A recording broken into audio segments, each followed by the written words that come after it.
about the Muslim community in Brazil, and then I will present my work that is still in progress.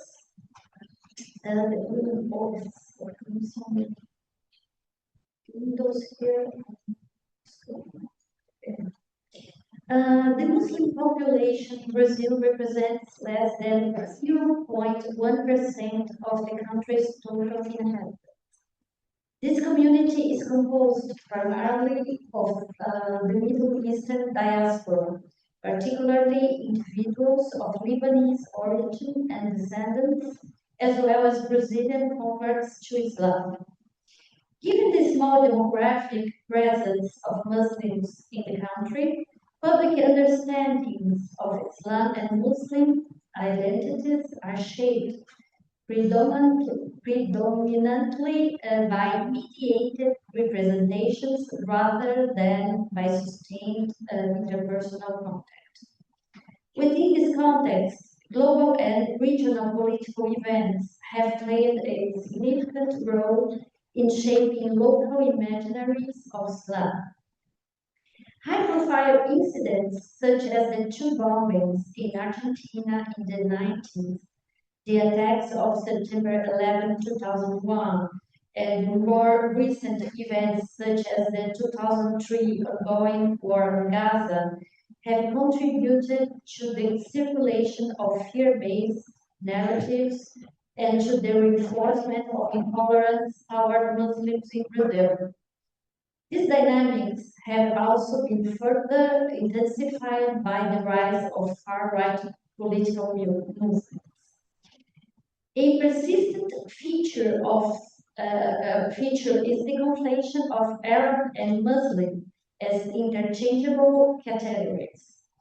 This misconception produces forms of discrimination, such as the recurrent injunction, quote, "Go back to your country," unquote, most often directed at women who wear the hijab and thus embody visible markers of religious difference.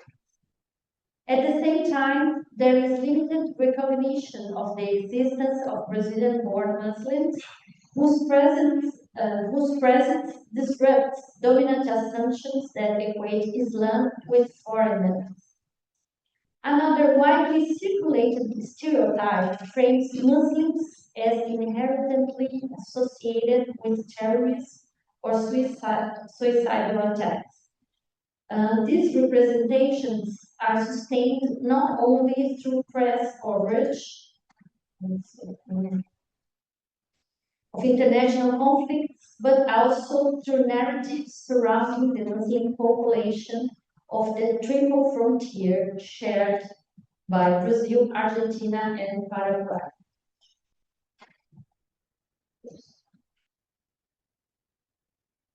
I'm doing something wrong. Here is the triple frontier. As you can see, it's a very small point where Brazil, Paraguay, and Argentina share two rivers. The so-called three-border area is also one of Brazil's most significant tourist regions. Visitors are drawn both to the waterfalls, and here you can see a better picture of this three-border area. You can see the point of view is from Argentina. In your left-hand side is Paraguay, and the right-hand side is Brazil. So we have visitors are drawn both to the waterfalls and outdoor attractions located within the national parks that span the Brazilian-Argentine border, and to the tax-free commercial zone of Ciudad del Este, Paraguay. It's a city in Paraguay. Foz do Iguaçu, the Brazilian city in the border region, together with Ciudad del Este, is home to sizable Middle Eastern and Chinese communities whose economic activities are closely tied to the cross-border trade. Despite the cosmopolitan character, these communities are frequently framed through secularized narratives that emphasize suspicion and illicit activity. The Omar Ibn Al-Khattab mosque in Foz do Iguaçu was built with financial support from Saudi Arabia and was inaugurated in 1987. It is the largest mosque in Brazil and second in Latin America. During my first fieldwork visit in 2018 for another project, I conducted an interview with Mohammed Rahal, president of the Islamic Beneficent Cultural Center of Foz do Iguaçu, who runs the mosque. Rahal is a Brazilian-born engineer who spent much of his youth in Lebanon. Described the decision to open the mosque to non-Muslim visitors as a deliberate response to a controversial article published in an Argentinian newspaper in the aftermath of the September 11 attacks. The article falsely alleged that the mosque, 31 meters minaret, served as, quote, missile launchers, unquote. Paradoxically, September 11, you can see the mosque before the refurbishment that happened. Here you can see the inside the mosque. There is a blue light in some periods of the day, and I could catch this light. And you can see the poster that they had outside the mosque, just to show you how things were, the visitation was like something really simple, and you can just show up. You could show up and go inside or send a WhatsApp message. So paradoxically, September 11 also generated curiosity about Islam in Brazil, resulting in an increase in religious conversions. In response to both growing interest and persistent misunderstanding, most leaders developed this guided visit to the temple. Tourists could walk in a predetermined times or send a WhatsApp message to book group entrance. The admission was free. As visitors' numbers increased thousands a year, the surrounding neighborhood underwent transformations. New commercial establishments, I have this photo of it. New commercial establishments, including a souvenir shop and a pastry shop, emerged, and nearby restaurants received more customers. The narrow main street where the mosque is located became a logistical challenge for tourist buses.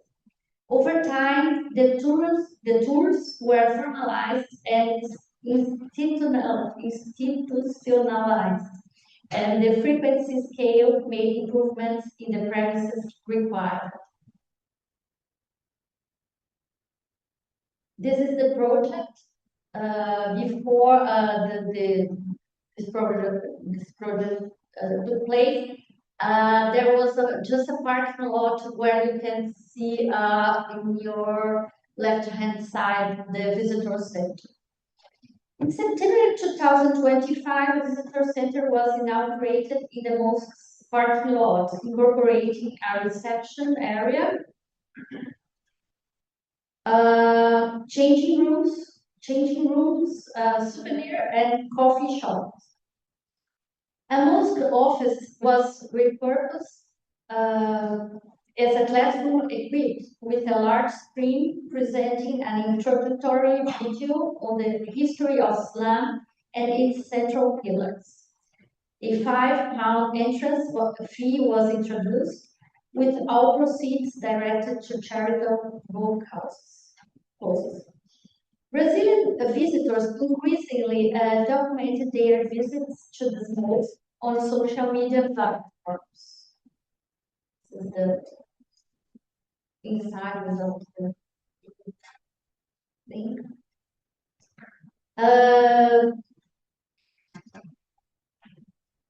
An analysis of, so Brazilian visitors increasingly documented their visits to the mosque on social media platforms. An analysis of 5 YouTube videos reviews how these tours are portrayed and mediated for online audiences.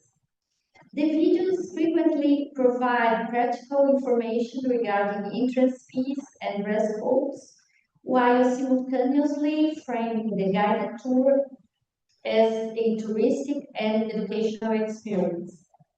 In performing these narratives, visitors often adopt the role of cultural intermediaries, addressing their audiences in a manner reminiscent of travel or television programs. Across the analyzed videos, a shared narrative structure emerged, closely following the spatial and temporal organization of the guided tour. The first segment, here's just the search page. The first segment usually focuses on the visitor center, where hijabs and long thoughts are available for loan. Comments on clothing frequently carry comparative or humorous tones, as when one YouTuber remarks, quote, "Mari, you look like a nun," unquote, invoking familiar Christian imagery to render Islamic dress intelligible. The second segment usually centers on the guide's lecture delivered by women wearing hijabs and excerpts from the introductory video. At this stage, the enforced separation of men and women becomes a focal point of observation and comments. The third segment takes place inside the mosque, where attention is drawn to the building's aesthetic qualities, the absence of chairs, and embodied prayer practice involving kneeling and prostration.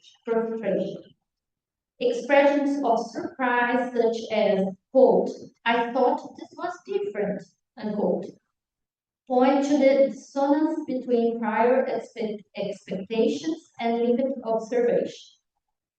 The final segment typically consists of reflective commentary in which visitors articulate their overall impressions and reassess their assumptions. I would like to examine 2 of these visitors' narratives in greater detail. The first is produced by a white man in his late 20s who wears a borrowed thobe and a kufi during the tour. In his concluding remarks, he states, quote, "A trip that was worthwhile, discovering new cultures, new religions, beliefs. Everyone has their own, but the most important thing is that everyone believes in God. It doesn't matter which one you believe in. Having faith and believing in God is the most important thing in everyone's life," unquote. The second narrative comes from a white man in his late 30s whose video initially adopts a humorous and dismissive tone. He opens by joking with companions and expressing a lack of interest in visiting the mosque. As the tour progresses, however, his attitude visibly shifts, and by the end of the video, he offers a markedly different evaluation of the experience. Quote, "The experience here at the Foz do Iguaçu Mosque was great. Look, what a funny thing happened. When I came to Foz do Iguaçu, I said, I don't want to go to the mosque. I want to go when I go to Lebanon. I went to the Park of the Birds, something I expected more. Here, I expected less, and it's fabulous. Guys, look, it's sensational. It's worth getting to know the mosque, the history. Anyone who doubts, you can grab into the history because it's cool, it's worth it. So anyone who wants to live this experience, to know how Islam Muslim Arabist works, this is the place, unquote. Taken together, these accounts suggest that Omar Ibn Al-Khattab serves as a point of entry into an unfamiliar cultural and religious world for visitors with little or no prior experience with Muslims or Islam more broadly. While some initial prejudice may have been overcome, certain misunderstandings, such as about the uniqueness of God or the conflation of Islam with Arab identity, persist. The newly established visitor center contributes to framing the experience as professional, accessible, and organized, aligning it with recognizable forms of cultural tourism. At the same time, the relaxed and informal atmosphere of the guided visits contrasts sharply with the stigmatized and often hostile representations of Islam prevalent in mainstream media.